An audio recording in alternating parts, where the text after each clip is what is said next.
తెలంగాణ భవన్లో దీక్ష దివస్ కార్యక్రమం ఘనంగా నిర్వహించారు.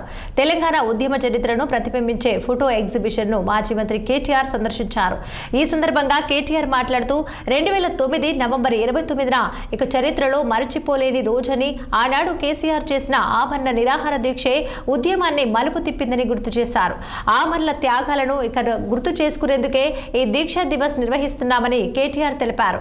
అలాగే సోనియా గాంధీని కేసీఆర్ ఎప్పుడూ కూడా వ్యక్తిగతంగా విమర్శించలేదని స్పష్టం చేశారు. ఇక కేసీఆర్ మాట్లాడిన సంచలనం, మౌనంగా ఉన్న సంచలనమేనంటూ కేటీఆర్ వ్యాఖ్యానించారు. కేసీఆర్ ను తలుచుకోకుండా సీఎం రేవంత్ ఒక్క మాట కూడా మాట్లాడలేరని కేటీఆర్ ఎద్దేవా చేశారు.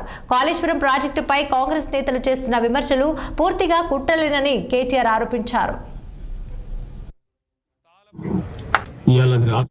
గ్రాఫిక్స్ సినిమాల వరకు డిజిటల్ కాలం దాకా రామాయణం గురించి, మహాభారతం గురించి ఎప్పటికప్పుడు చెప్పుకుంటూనే ఉన్నాం. అట్లాగే ముందుకు తీసుకొని పోతున్నాం.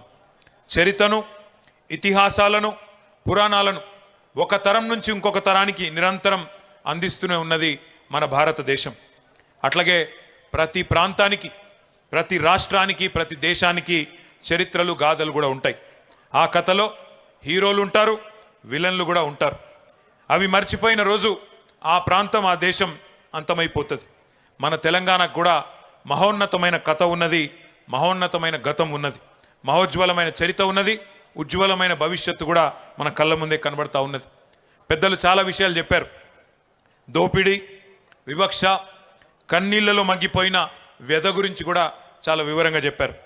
ఆ బానిస సంఖ్యలను తెంచిన పోరాట గాథను కూడా గుర్తు చేసుకోవాల్సిన అవసరం ఉంది. మన కథలో కూడా కథానాయకుడు ఉన్నారు. ఎవరు కథానాయకుడు? ప్రపంచానికే పాఠం నేర్పిన యుద్ధం కూడా ఈ కథలోనే ఉన్నది.